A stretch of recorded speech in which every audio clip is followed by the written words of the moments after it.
Peterson climbs the ladder. Oh my goodness!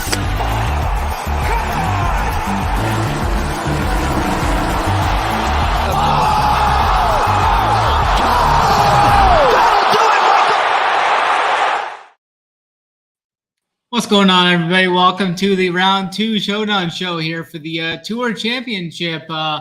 Big money up top here this week, 18 million. Already some nerves by a few people up at the top, and then some nuclear scores by some guys that were down lower, chasers. Interesting day here. Bring my guy in, Drew, with me tonight. Drew, what's going on, man? What did you think of round 1 in like Morikawa and Keegan and Shank were the top scorers today? Yeah, Shank definitely kind of out of nowhere, right? Morikawa's been trending in the right direction, so good to see him post a good one. We'll see if he can continue it. His irons were really good, so we know that's the strength of his game. The big sweat for me, man, was I don't know what the deal was with McIlroy. So we'll see how that progresses for the rest of the week. But, you know, they knew apparently on Monday, and then today after lock they say his back's been giving him issues, so kind of frustrating. But he posted an even par and actually beat Scheffler by a shot, so actually picked up a shot on Scheffler. So interesting start to the week, and we'll see if like some of those chasers continue chasing the next couple of days. That was a wild round by Scotty there. I see Scotty roll up to the first tee there. It looked like his shirt was like completely drenched. It was super hot there. I thought that was interesting. And then he comes out of the gates, just firing out of the gates. He was up 13 under through his first 6 holes, and then downward it went, especially on 15 with the triple on that par 3. But we can dive into this now. We'll go top of the leaderboard like we usually do. We can just hit on these guys at T1 right now. Tied for first at 10 under par. You got Morikawa, Keegan, and then Hovland. Hovland shoots 2 under today, bogey-free round, while losing over 2 strokes putting there, and only hitting his irons to a break-even stats-wise. Interesting round there. How Hovland was able to not make any bogeys today. Left everything out there on the par 5s, though, making par on both of them. What are you seeing here? Top of the leaderboard style. We got 2 guys in the 7K range. Hovland's at 10-2, and then you got Morikawa still underpriced at 7.5, and then Keegan at 7.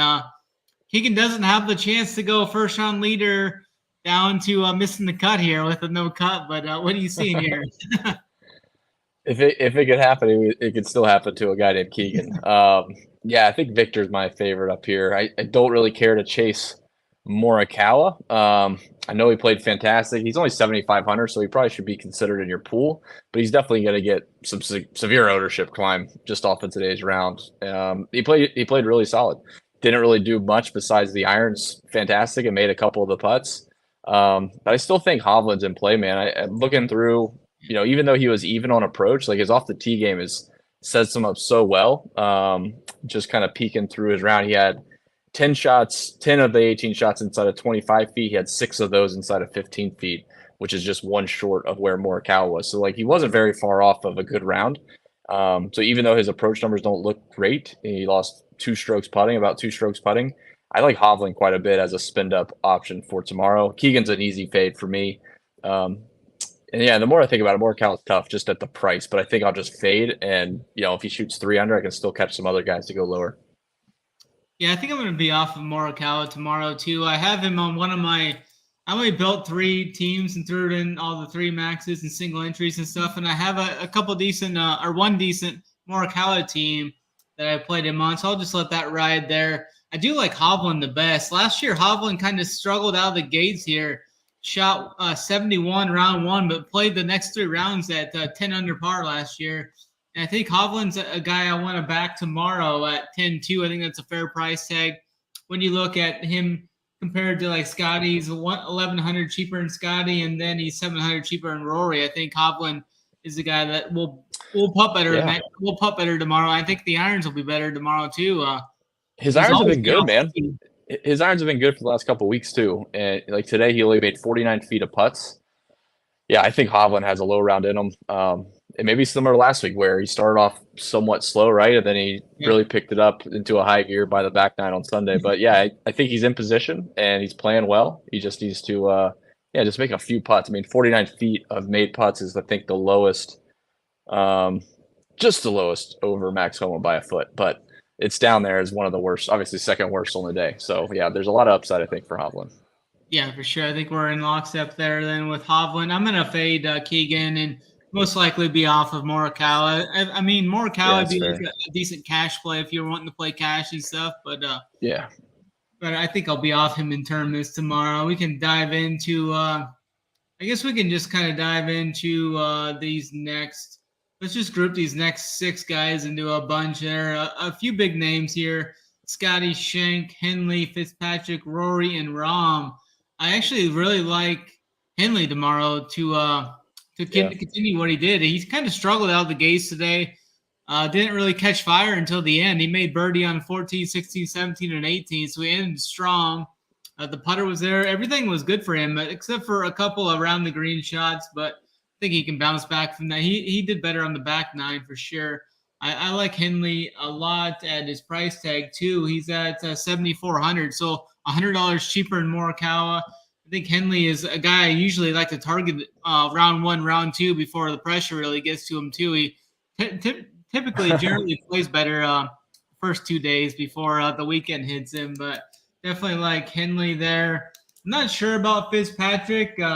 I'll lean on you for that. 8,400 is a solid price tag there, and then you got Rory, who looked like he was going to pack it in early with that back injury on the front nine. She was 2 over, but the dude battled back strong for us. Even though he had a couple bad shots on the last hole, making bogey on the par 5. So he played the par 5s at 1 over today. I definitely think he improves. I think he improves at least by 2 shots on that tomorrow. I think you can play him at 100 tomorrow. So I think Rory's got a lot out there.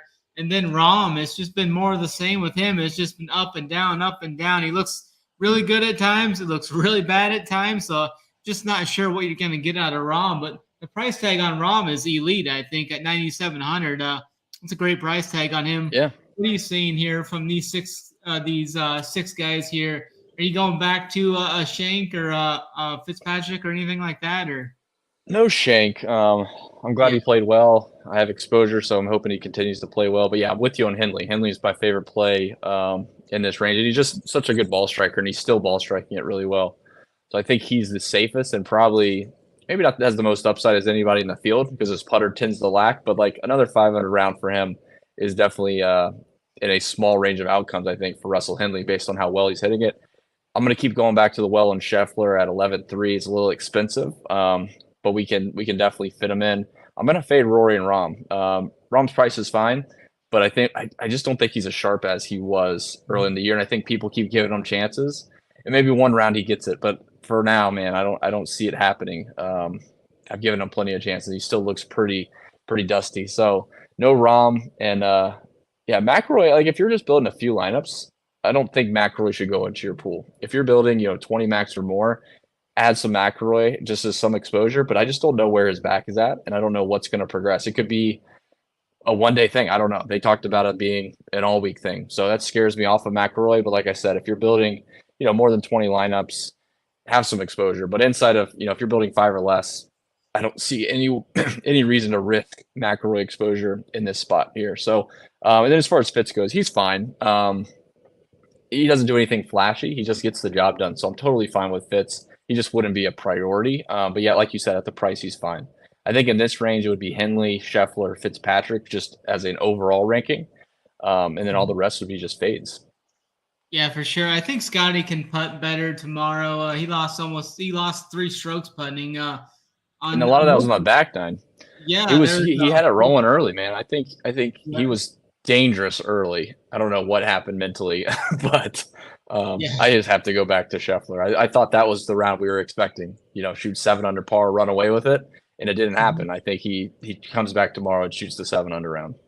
Yeah, for sure. He lost basically all 3 of those shots on 3 holes. It looks like hole 8 he lost over a stroke, hole 11 he lost a stroke, and then hole 15 he lost 1.2 strokes. So yeah, he made some good putts today. I think he can bounce back tomorrow for sure. He's definitely going to be a guy. I'm going to try and fit some Hovland Scheffler builds where I jam them both in there, and I think there's so much upside with that. So definitely like that as well. Then Henley is a great mid-range price tag there at 7,400.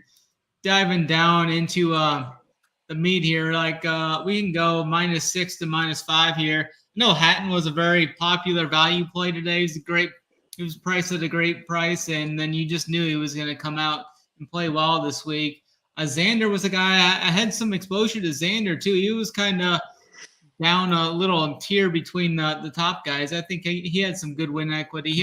He was getting a lot of steam. Xander was in the matchup markets. That's something that kind of drew my interest leading into today. He was getting a bunch of steam in the matchup markets. And then Brian Harman played well today. What are you seeing here with these guys? Ricky actually played a lot better. He started out terrible, but he played the backline really well there. He had to have almost holed out on hole 14. I'm seeing 1.8 strokes gained on hole 14 with the approach there. So he must have done something or hit it to like an inch or something. Yeah.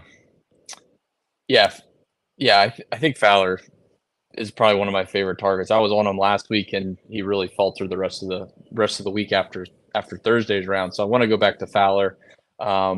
Easy fade for me is Cantley at -5 and Tom Kim as well. Just all over the board. Tom Kim has been bad like kind of the last 2 weeks and still kind of hurting, I think. Actually, I do like Brian Harman. I like him on this golf course. The Georgia guy played here a lot. I think Harman's in a good spot. No Schauffele for me. Hatton is probably going to be one of my favorite plays for tomorrow overall. And I'll probably be off of Wyndham Clark. For me, it's really just Hatton, Ricky, and Brian Harman. That's my three favorite in that range there. Awesome. Yeah, I think we're right there. Heading down into this -4 range. There's 4 guys here. We can include Lucas Glover there, which I actually like Lucas Glover quite a bit tomorrow. I think he's a guy that's going to bounce back strong. Made a couple birdies coming in today. Had a lot of trouble there on hole 8. Made triple there. He lost over 2 strokes putting today. Lost everywhere. And as a matter of fact, I think he's a guy that'll battle back tomorrow. I think he's got a really good price tag too. Yeah, 78. His price tag got slashed by about 500 from the main slate, so I like that. Max Homa is a guy that was up and down all day today. Started out with a double bogey, made 3 birdies to end his front 9, and then just wasn't really there on the back 9. Bermuda Burns had the putter rolling today, gained 1.5 strokes putting there, 5 birdies and a bogey. Played the par 5s at even par, though, which is kind of interesting with him. And then Jason Day found some game today, and he's very, very cheap tomorrow. Anything you like here in these guys?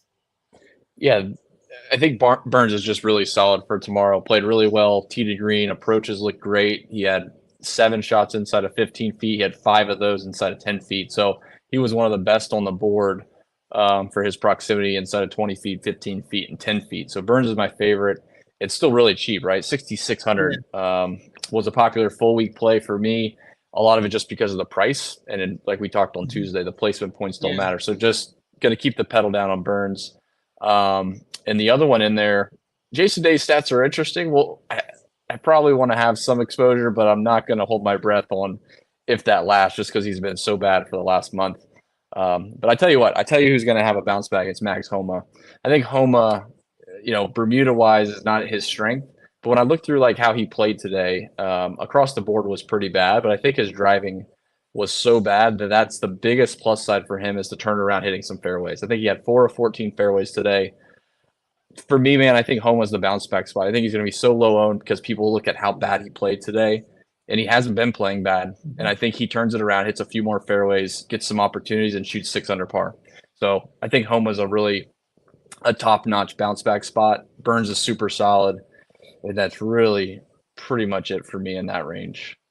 Yeah, I like that call on Homa there. We've been riding him on Showdown for the last few weeks. He's had some spike performances for us there too, and I think I would rather go Burns over Day too for the low 6K guys. He's $100 more, which is fine. I trust Burns a lot more right now than for sure. Day, for sure. But yeah, that's the Jason Day round is kind of out of nowhere, to be honest. Yeah, I mean, it's just. Do you have any thoughts on Glover? Not really. I mean, I don't trust him as a bounce back as much as like a Homa, but I totally get it. His irons have been so good for a 1.5 month stretch. I don't hate it. He is expensive, and like I said, I just don't I don't trust long term Lucas Glover. I trust long term Max Homa to just flip it on a day. So yeah, I'm not going to hate you for going back to Glover. He's obviously proved his worth the last month, but I personally won't play any Glover. I think his I don't know the saying, but his ship has sailed. Obviously, I think. Yeah, I'm not sure. Just looking at the price tag, 7,800. I might be able to fit him in something. He's definitely not going to be a guy like I prioritize over like a Henley or somebody else. It's a bit rich, man. Yeah, I think I could go cheaper than that. Like even if I had 7,800 left on the dot, I feel like I could probably go cheaper for someone with more upside. Like a Sam Burns, obviously. I feel pretty strongly about that. So yeah, at the price, it's a little tough. What's that? Hatton's even cheaper. Hatton's 700 cheaper. Yeah, Hatton as well. Like I said, I like give me a matchup Hatton over Glover 1 round. I'll take Hatton every single day. No question. So yeah, that's kind of my stand. I won't hate you if you want to have some. He'll definitely be low owned. But that's my thought process on Homa as well, is he's gonna be 7% or something. Yeah, diving into these -2 range. We'll just hit on these guys quick and then finish it out with the guys down below. Corey, all these guys played even par or +1. Fleetwood didn't really have much going today. I was expecting a little more out of Fleetwood, but he just played horrible today from tee to green. I mean, the putter was terrible. The approach game wasn't there. Lost a little off the tee as well. So I think Fleetwood is a bounce back guy. 8,200 is kind of a little steep. It should keep his ownership low. I think he's fine for tournaments if you want to go there. And then Corey Connors, 6,900. That's another cheapie I'll probably be looking at. I think he could probably bounce back. He made 3 birdies and an eagle today. Just had a bunch of mistakes out there. He went bogey on 15, 16, 17, and then ended his round with an eagle. So that's a wild chain of events there for him. I think he's fine, though, if you're looking for a guy under 7K. I think he can bounce back here. Anything from you here, -2? Yeah, really just Fleetwood. I think Connors is fine, but Fleetwood would be the guy I think for Showdown is the right play. Not really sold on Finau, and then Siwoo Kim just doesn't have the low end on it seems. So yeah, for me it's just Fleetwood, and I really don't mind Connors. I thought he had it rolling early today too, and gave a few back. So Fleetwood these guys will just be bounce back spot candidates as we go down, and Fleetwood is one of the most popular guys on the slate. Play him in round 2 after he has a bad round. Yeah, for sure. And another bounce back guy I like in here is a guy who finished second here last year. He shot 67 or lower all 4 rounds last year. Sungjae Im. I think he's a guy that can bounce back tomorrow. He had a really rough day on the greens today too. Lost almost 2 strokes putting. Made 3 birdies, 4 bogeys. I think he could flip the switch tomorrow and shoot 4 or 5 under like he did most of the rounds last year. I think he's a great bounce back guy. I like his price tag too at 7,600.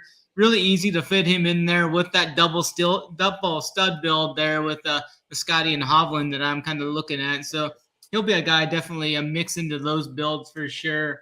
I'm not going to play Spieth. I didn't play him on the main slate. He shot 1 under today, but just a typical Spieth round where he starts out good, sucks in the middle of the round, and then finishes good. So I think he's fine if you want to go there. The irons weren't there for him. He made some putts, though.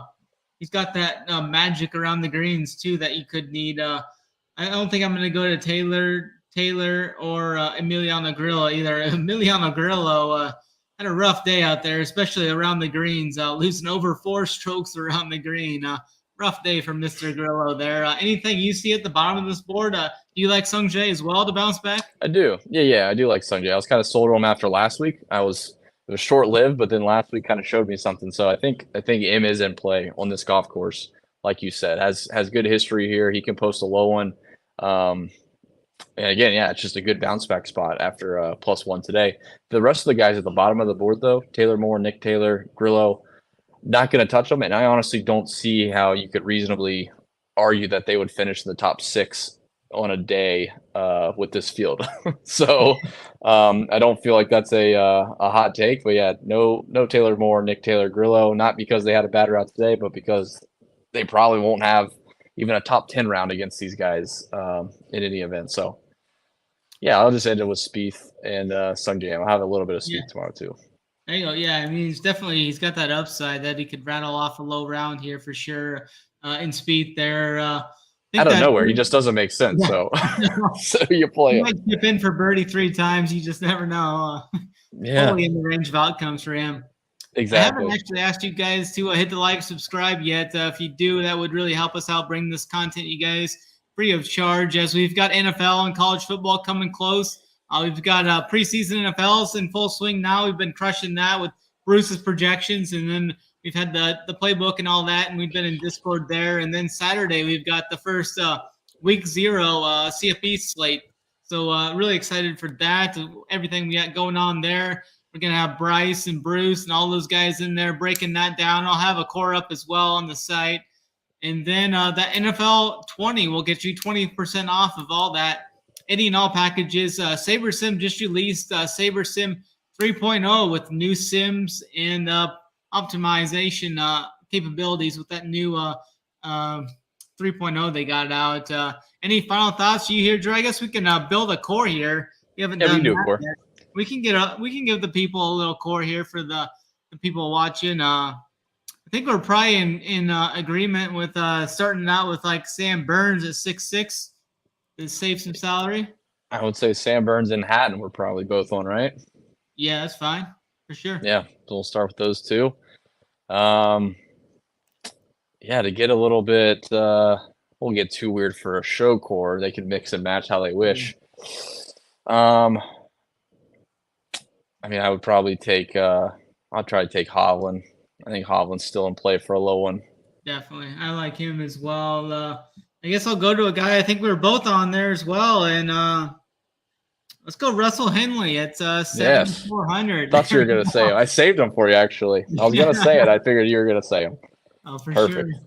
Awesome. Yeah, that's basically a show core of we were both on all 4 of those guys. We've been doing better lately. Yeah. We've been doing better lately. Just do 4 overlapping. Hopefully we can get some good mojo heading in with those guys. I like the bounce back spots for a couple of the guys that we hit on today. Any final thoughts we hear, Drew, as we kind of close this out? A quicker show, but there's only 30 golfers, and we'll have everything up on the playbook. And we'll be in Discord chat for all the members' questions as well throughout tea time tomorrow. Yeah, no final thoughts. I mean, just look. Yeah, I would try to mix and match some guys that are primed for bounce back spots. I mean, they're just liable to shoot as low scores, the low ones today, as they could have shot today, I guess. So yeah, mix and match the really good, solid plays like we talked about in the show core. Mix and match with some guys that looked a little rough today, and that's the recipe. So. Yeah, that's it for me. Yeah, for sure. It looks like it's going to be another hot one out there for him tomorrow, but the wind should be down under – I'm seeing winds 6 to 10 miles an hour. We could have some occasional gusts, 12 to 15, but it looks like great weather again tomorrow. Should be optimal scoring conditions again for these guys. I think it should be fun watching this event keep going on. Drew will be back tomorrow with the round 3 show, and then I'll be back with Kurt on Saturday. So looking forward to all that. We appreciate you guys for watching as always. And I think that's going to do it for us tonight. Always run here.